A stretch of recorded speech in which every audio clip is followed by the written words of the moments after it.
In Nigeria, football is more than a sport. It is the heartbeat of the nation.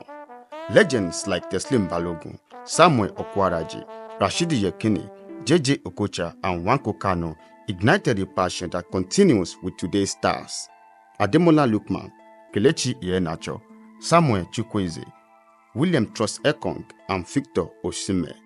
These heroes, alongside with icons like Daniel Amokachi, Emmanuel Amunike, Stephen Keshi, Vincent Enyama, Joseph Yobo, John Obimike, Ahmed Musa, and Peter Ozaze Odemwingi, have captured the dreams of millions and etched their names into the fabric of Nigerian sports. The Super Eagles are more than a football team. They are a unifying force that transcends sports, shaping national identity and bringing together Nigerians from all walks of life. Their influence soars beyond the pitch, uniting the nation across ethnic and regional lines. But before we dive into today's stories, if you haven't checked out our previous videos, The Birth of Football in Nigeria, from colonial pastime to national obsession, now is the time. It is a must-see to truly grasp how football became Nigerians' lifeblood. Now let's embark on a thrilling journey through time, exploring the fascinating evolution of Nigeria's national football team, from their early days as the Red Devils to the global phenomenon we celebrate today as the Super Eagles.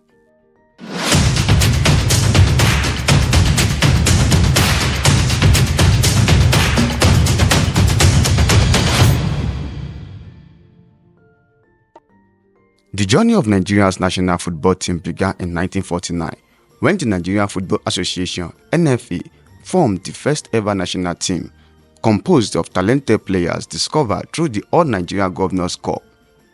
This group, led by key figures like Teslim Balogun and Peter Anieke, embarked on a historic tour of the United Kingdom, earning the nickname UK Tourists, due to their extensive travels and impressive performances. As the team continued to develop, they played their first international match on October 8, 1949, against Sierra Leone in Freetown, where they secured a 2-0 victory. By the mid-1950s, the team was known as the Red Devils, a name inspired by their striking red jerseys.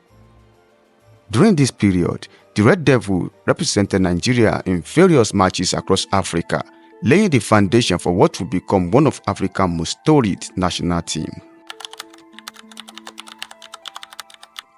With Nigeria's independence on October 1, 1960, the national team underwent a transformation, both in name and identity.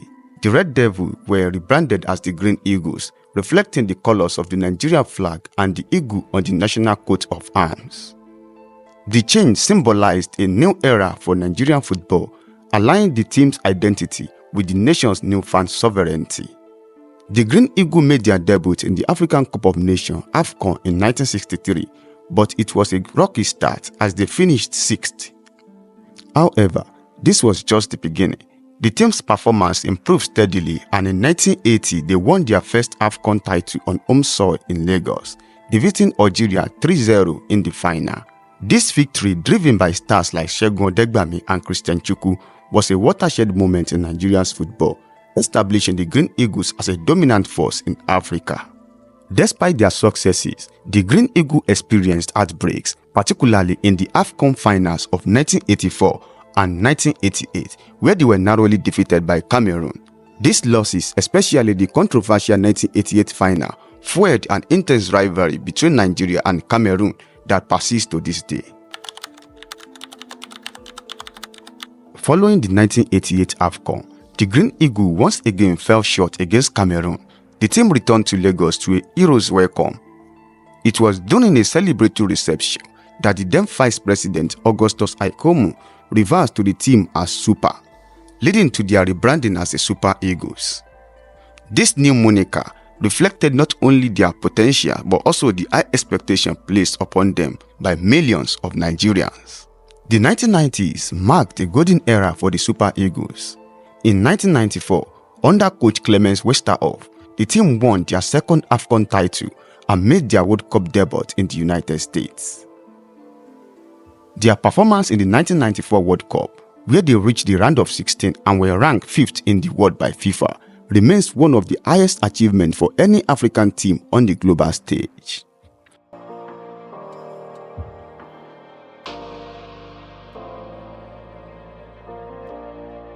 One of the pinnacle moments in the Super Eagles' history was their triumphant victory at the 2013 African Cup of Nations.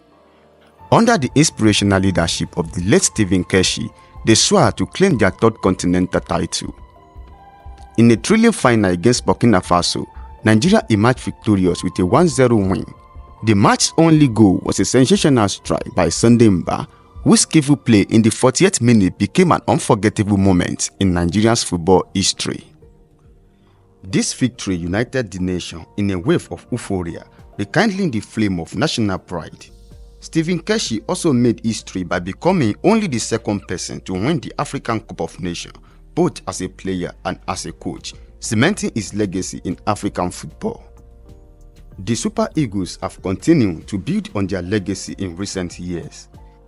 The 2019 AFCON saw the Super Eagles finish in third place, showcasing their resilience, and by 2023, under the guidance of coach Jose Peseiro, the Super Eagles were once again a force to be reckoned with.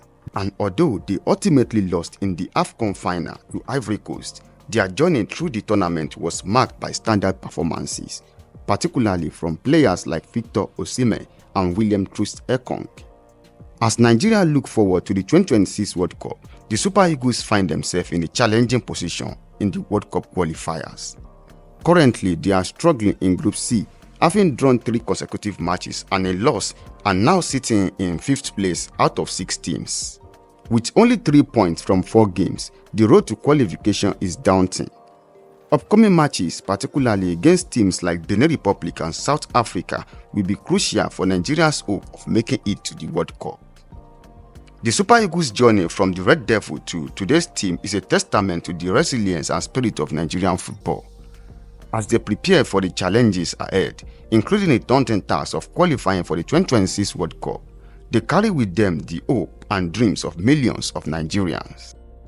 If you enjoyed this journey through time, make sure to subscribe, like and share this video, and don't forget to watch our previous episode, The Birth of Football in Nigeria, from colonial pastime to national obsession, to get the full story of how it all began.